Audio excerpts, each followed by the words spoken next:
Assalamualaikum warahmatullahi wabarakatuh. Shalom, Om Swastiastu, Namo Buddhaya, Salam Kebajikan. Di sini izinkan kelompok kami, yaitu kelompok 9, ingin mempresentasikan hasil kerja kelompok kami mengenai pelanggaran hak dan kewajiban yang mana terjadi di daerah Rembang, yaitu tentang pembakaran santri. Di sini kelompok kami akan menjelaskan tentang bagaimana sih kronologi terjadinya pembakaran santri di Rembang dan juga apa saja pelanggaran hak dan kewajiban yang ada di dalam kasus tersebut serta solusinya yang akan diberikan oleh kelompok kami. Yang mana akan dijelaskan oleh saya, Olga Claudi Gibrani Mahmuda, dengan NIM 210910101120. Saya Lestwi Aulia Rahmi dengan NIM 210910101012. Nama saya Yossi Yulia dengan NIM 210910101134. Saya Alifa Nurwijayanti dengan NIM 210910302035. Saya Nadila Putra Gustin dengan NIM 210910302144. Saat ini saya akan menjelaskan pengertian dari apa itu hak dan apa itu kewajiban. Menurut Kamus Besar Bahasa Indonesia atau KBBI, hak memiliki pengertian tentang suatu hal yang benar, milik, kepunyaan, kewenangan, dan kekuasaan untuk berbuat sesuatu.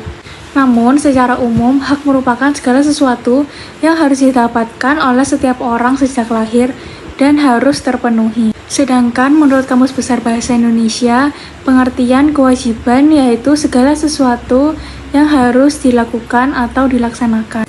Namun, secara umum, pengertian dari kewajiban adalah segala sesuatu yang harus dilakukan oleh setiap orang agar mendapatkan hak yang pantas. Akhir-akhir ini banyak sekali terjadi peristiwa yang melanggar hak dan kewajiban.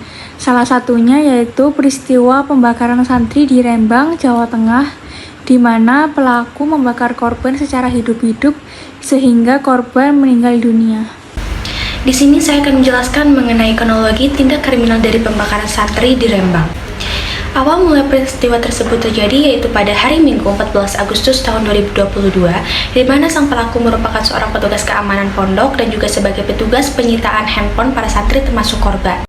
Namun karena terjadinya miskomunikasi, pelaku mengumpulkan handphone para santri lebih awal pada pukul 18.00. Kemudian pada keesokan harinya pada tanggal 15 Agustus tahun 2022, sang pelaku menemukan puntung rokok di dalam kamar sang korban dan ia langsung berinsting bahwa sang korban merupakan pemilik dari puntung rokok tersebut. Karena kesal, sang pelaku langsung membeli bahan bakar minyak berjenis Pertalite dan langsung mengguyurkan Pertalite tersebut kepada sang korban dan terjadilah peristiwa pembakaran tersebut. Sang korban mengalami hampir 80% luka bakar dan kemudian kepolisian langsung memeriksa TKP dan menahan sang pelaku. Sang pelaku dijerat dengan pasal pembunuhan berencana dengan 15 tahun penjara pada tanggal 16 Agustus tahun 2022. Hak yang dilanggar oleh santri dalam kasus ini yaitu hak hidup bebas, di mana santri yang berinisial AM ini melanggar peraturan yang ada di dalam pondok pesantren, yaitu dengan tidak mengumpulkan handphonenya. Hak yang dilanggar oleh pelaku yaitu hak untuk hidup. Dalam Undang-Undang Pasal 28B ayat 2 yang berbunyi, setiap anak berhak atas kelangsungan hidup, tumbuh dan berkembang, serta berhak atas perlindungan dari kekerasan dan diskriminasi. Pelaku melanggar hak korban untuk hidup, di mana pelaku yang berinisial MI ini membakar korban yang berinisial AM dikarenakan korban tidak mau mengumpulkan handphonenya, sehingga pelaku membakar korban di saat korban tidur bersama 3 temannya. Seperti yang kita ketahui, kewajiban merupakan suatu hal yang harus kita lakukan. Dalam kasus ini, menurut analisa kelompok kami, kewajiban yang dilanggar oleh korban adalah kewajibannya untuk menaati aturan yang ada, yaitu mengumpulkan handphone pada saat jam yang telah ditentukan. Akan tetapi, seperti yang diberitakan oleh berita harian Jateng Antara News, mengatakan bahwa pelaku meminta handphone korban lebih cepat dibandingkan jam yang telah ditentukan. Sehingga menurut analisa dari kelompok kami, pelaku pun melanggar kewajibannya yaitu tentang menghargai dan menghormati orang lain.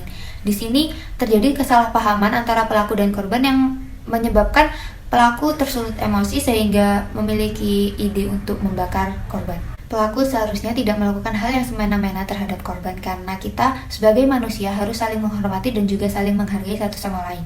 Baik, solusi yang dapat diupayakan untuk pelaku yang pertama adalah memiliki keimanan yang cukup kuat. Dengan memiliki keimanan yang kuat, maka pelaku tentu saja bisa mendekatkan diri kepada Sang Pencipta dan bisa menahan emosi amarah ketika hati dan pikiran sedang kacau.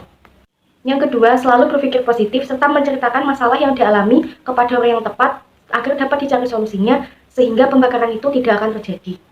Yang ketiga, seharusnya pelaku lebih cermat dan teliti akan informasi apapun, termasuk tentang razia HP, agar tidak terjadinya miskomunikasi sehingga terjadinya bully terhadap pelaku dan pembakaran terhadap santri tersebut.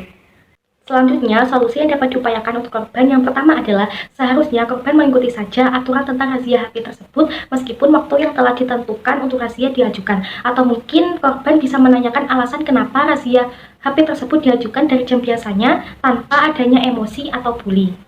Yang kedua, sebaiknya korban segera meminta maaf terhadap pelaku atas perilaku bully yang telah dilakukan tersebut agar masalah di antara mereka tidak semakin panjang dan berakibat pembakaran. Yang ketiga, hindari sikap egois serta bullying terhadap orang lain karena bisa saja dengan perbuatan atau perkataan tersebut bisa menyinggung orang itu serta timbulnya dendam dan amarah berkepanjangan pada korban bullying tersebut. Sekian dari kelompok kami, apabila ada salah kata mohon dimaafkan. Terima kasih. Wassalamualaikum warahmatullahi wabarakatuh.